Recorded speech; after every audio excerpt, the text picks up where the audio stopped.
Hey, what's up, good people? It's Rob Lee. Hey, I'm going to do a quick video for this Friday.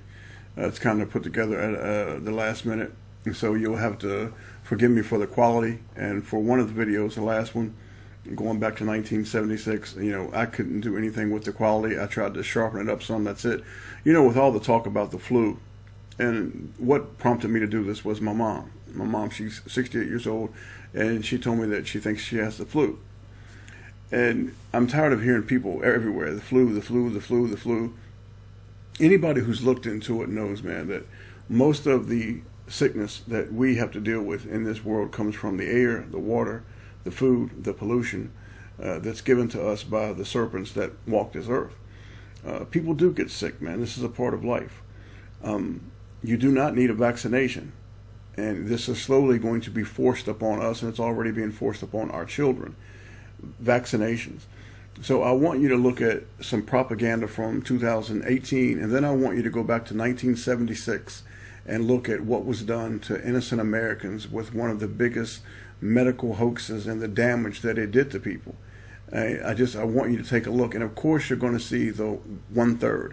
Of course the 13. 1/3 because what fell from heaven, 1/3 of these wretched beasts fell from heaven. They're always going to squeeze their number in. I hope you enjoy it. It's something just for you, maybe to, when you watch, maybe just to think about it, and maybe research it more for yourself.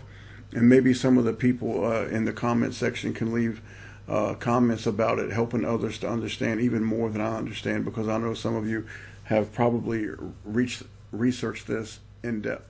I appreciate you guys watching. Enjoy your weekend. May the Father bless you. Dangerous cases, including a young girl who caught one strain, recovered, then caught a dangerous new one. ABC's Lindsay Davis here with the details. Good morning, Lindsay. Good morning to you, George. This is already one of the worst flu seasons on record. Pediatric deaths plaguing the nation. At least 53 children have already died from flu-related illness, and so many others battling the flu this morning. This morning, 11-year-old McKenna Jones is fighting for her life after collapsing during a basketball game. She just literally fell over like a tree, and it wasn't a crumple. The sixth grader was rushed to St. Louis Children's Hospital, where she tested positive for influenza B after recovering from another strain of the virus just weeks earlier. One school district in Michigan shut down entirely in an effort to combat the virus, which has seen more than 140 students kept home. We're trying to clean every area, every piece that a child can touch during the day. This as hospitalizations soared nationwide. More than 14,000 so far in this flu season, which could last until May. Officials remind people it's still not too late to get vaccinated. You reduce your chance of getting the flu by about 1/3. So that's, not zero. You reduce your chance of getting the flu by about 1/3. So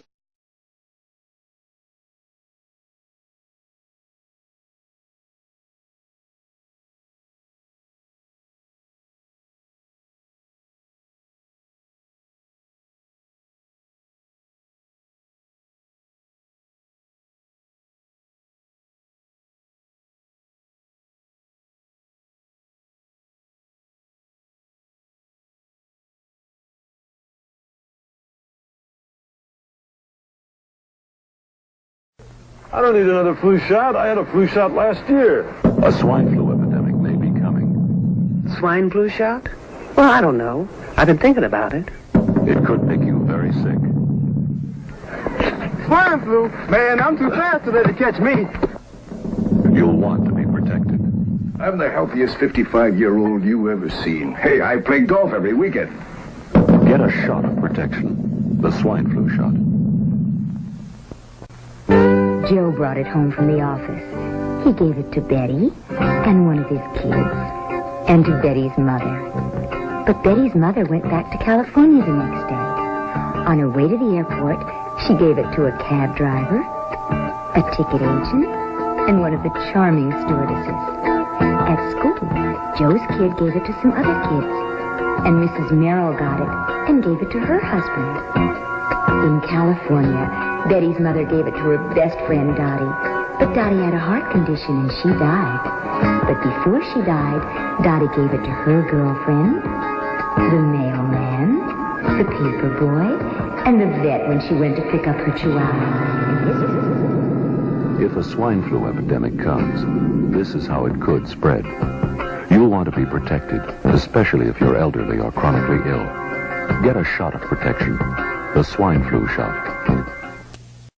The flu season is upon us. Which type will we worry about this year? And what kind of shots will we be told to take? Remember the swine flu scare of 1976? That was the year the U.S. government told us all that swine flu could turn out to be a killer that could spread across the nation. And Washington decided that every man, woman, and child in the nation should get a shot to prevent a nationwide outbreak, a pandemic. Well, 46 million of us obediently took the shot. And now 4,000 Americans are claiming damages from Uncle Sam amounting to $3.5 billion because of what happened when they took that shot. By far the greatest number of the claims, 2/3 of them, are for neurological damage or even death, allegedly triggered by the flu shot. We pick up the story back in 1976 when the threat posed by the swine flu virus seemed very real indeed. This virus was the cause of a pandemic in 1918 and 1919 that resulted in over 500,000 deaths in the United States, as well as 20 million deaths around the world. See how easy it is to... Thus, the U.S. government's publicity machine was cranked into action to urge all America to protect itself against the swine flu menace. Influenza is serious business. During major flu epidemics, millions of people are sick and thousands die. Well, this year you can get protection.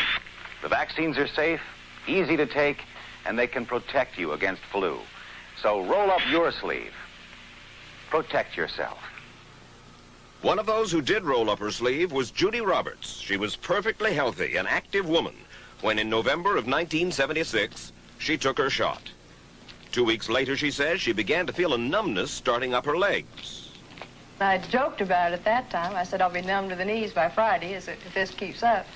By the following week, I was totally paralyzed. So completely paralyzed, in fact, that they had to operate on her to enable her to breathe. And for 6 months, Judy Roberts was a quadriplegic. The diagnosis? A neurological disorder called Guillain-Barré syndrome, GBS for short. These neurological diseases are little understood. They affect people in different ways. As you can see in these home movies taken by a friend, Judy Roberts' paralysis confined her mostly to a wheelchair for over a year. But this disease can even kill.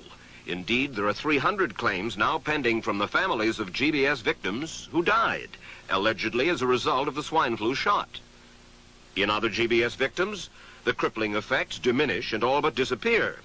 But for Judy Roberts, progress back to good health has been painful and partial. Now, I noticed that your smile, Judy, is a little bit constricted. Yes, it is. Is it different from what it used to be? Very different. I have a greatly decreased mobility in my lips. And I can't drink through a straw on the right-hand side. I can't blow out birthday candles. I don't whistle anymore, for which my husband is grateful.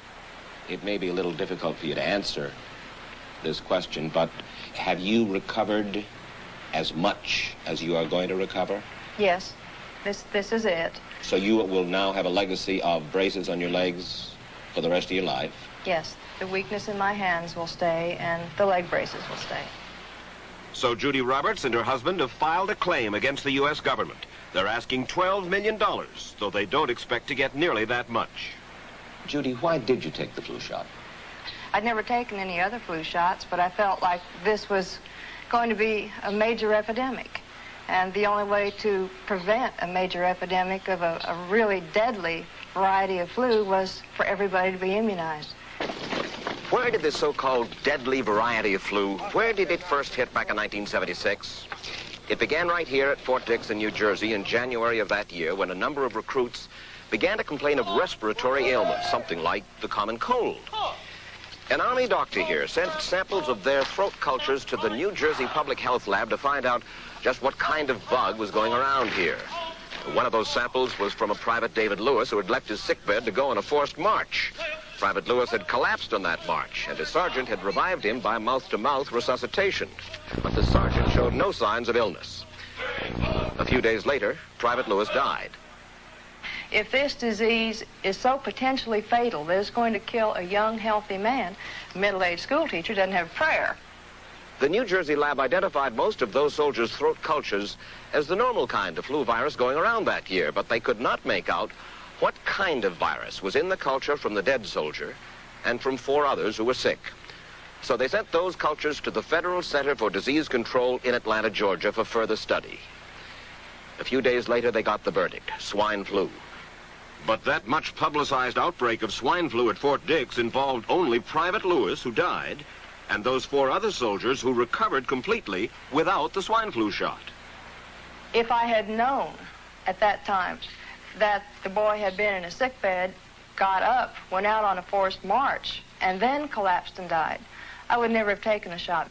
The rationale for our recommendation was not on the basis of the death of a single individual, but it was on the basis that when we do see a change in the characteristics of the influenza virus, it is a massive public health problem in this country.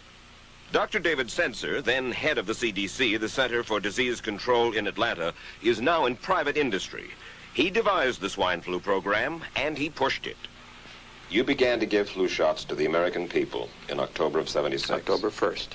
By that time, how many cases of swine flu around the world had been reported? There had been several reported, but none confirmed. There had been cases in Australia that were reported by the press, by the news media. There were cases in... None confirmed.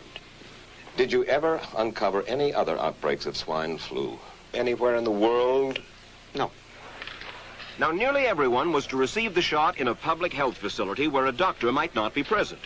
Therefore, it was up to the CDC to come up with some kind of official consent form, giving the public all the information it needed about the swine flu shot. This form stated that the swine flu vaccine had been tested. What it didn't say was that after those tests were completed, the scientists developed another vaccine, and that was the one given to most of the 46 million who took the shot.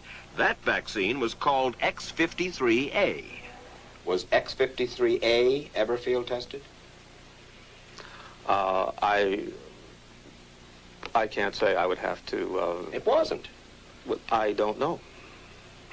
Well, I would think that you're in charge of the program. I would have to check the records. I haven't looked at this in some time. The information form, the consent form, was also supposed to warn people about any risks of serious complications following the shot. But did it? No, I had never heard of any reactions other than a sore arm, fever, this sort of thing. Judy Roberts' husband, Gene, also took the shot. Yes, I looked at that document. I signed it. Nothing on there said I was going to have a heart attack or I'd get Guillain-Barré, which I never heard of. What if people from the government, from the Center for Disease Control, what if they had indeed known about it? What would be your feeling? They should have told us. Did anyone ever come to you and say, you know something, fellas? There's the possibility of neurological damage if you get into a mass immunization program? No. No one ever did? No. Do you know Michael Hatwick? Yes. Mm-hmm. Dr. Michael Hatwick directed the surveillance team for the swine flu program at the CDC. His job was to find out what possible complications could arise from taking the shot and to report his findings to those in charge. Did you know ahead of time, Dr. Hatwick, that there had been case reports of neurological disorders, neurological illness, apparently associated with the injection of influenza vaccine? Absolutely. You did? Yes. How'd you know that? By review of the literature. So you told your superiors, the men in charge of the swine flu immunization program, about the possibility of neurological disorders? Absolutely. What would you say if I told you that your superiors say that you never told them about the possibility of neurological complications? That's nonsense. I can't believe that they would say that they did not know that there were neurological illnesses associated with influenza vaccination. That simply is not true. We did know that. I've said that Dr. Hatwick has never told me of his feelings on this subject. And he's lying. I guess you would have to make that assumption. Then why does this report from your own agency, dated July 1976, list neurological complications as a possibility? I think the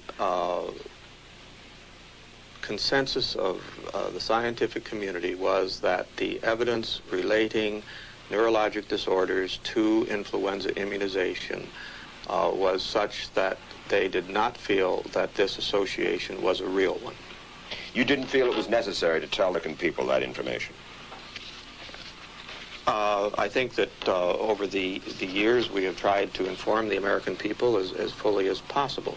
As part of informing Americans about the swine flu threat, Dr. Sensor's CDC also helped create the advertising to get the public to take the shot.